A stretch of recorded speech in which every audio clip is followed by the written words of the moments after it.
Le point à retenir dans ce verset, c'est que la résurrection se fera au dernier jour.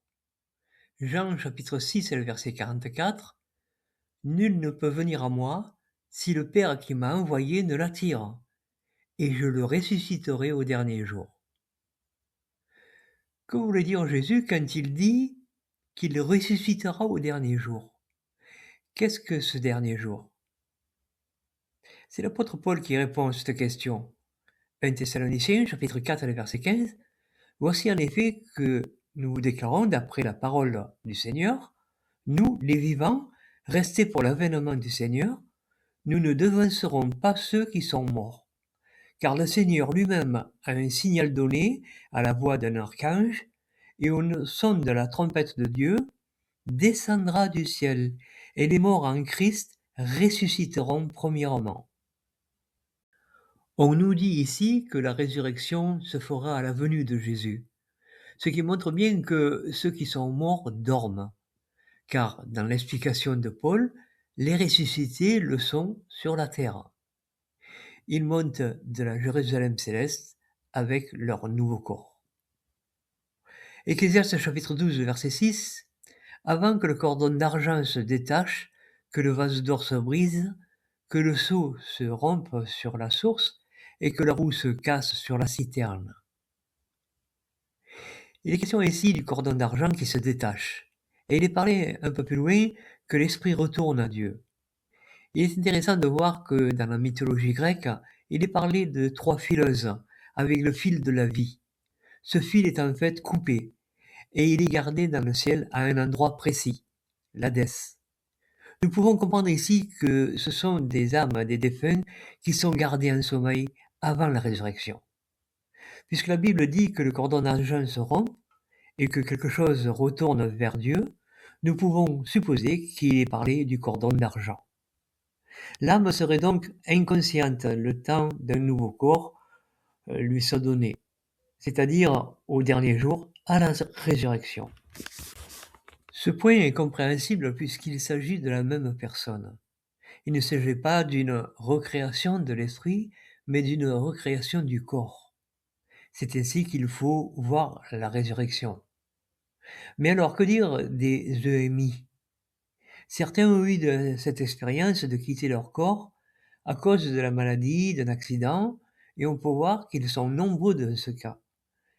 Il s'agit de millions de personnes.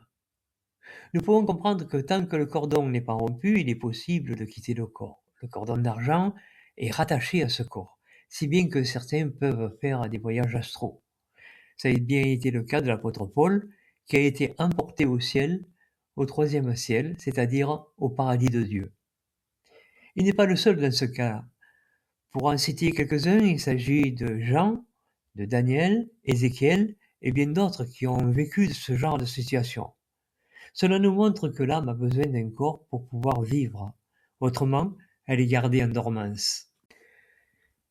C'est pour cette raison que Jésus a parlé de ceux qui étaient morts comme des gens qui dorment.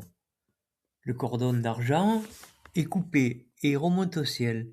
Il est gardé pour la résurrection, où il aura un nouveau corps. Nous comprenons mieux maintenant pourquoi Dieu garde en mémoire ceux qui sont morts pour les ressusciter au dernier jour. En mémoire veut dire que leur esprit est auprès de Dieu, dans un état de dormance. Il faut comprendre que par là, que c'est une partie du corps invisible qui monte au ciel.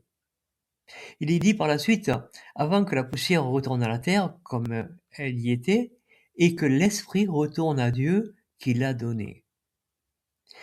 L'esprit a été donné à l'homme, et cet esprit retourne à Dieu quand on meurt. L'esprit, c'est notre esprit, nos pensées, notre personnalité, notre être. Nous comprenons bien que le mot esprit est précis. Ce n'est pas une forme impersonnelle. Quand on parle de l'esprit de quelqu'un, on comprend bien ce que cela veut dire. Maintenant, certains pensent que le malfaiteur à côté de Jésus est monté au ciel le même jour que Jésus. Et si nous prenons en compte tout ce que j'ai dit là, c'est évidemment très possible. Mais pour être conscient au paradis, il faudra, avant qu'il soit ressuscité, et il le sera au dernier jour, c'est-à-dire à la venue prochaine de Jésus.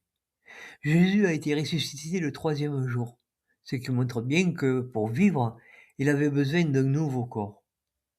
Nous voyons bien aussi qu'entre sa mort et sa résurrection, son esprit n'a pas été transformé. Seul son corps a changé. Si bien que peut-on dire que l'âme monte au ciel? Oui, bien sûr, parce que notre esprit, c'est notre âme. C'est ce que nous sommes, et le corps ne sert à rien. Peut-on dire que l'âme est morte? Si nous parlons du corps, oui.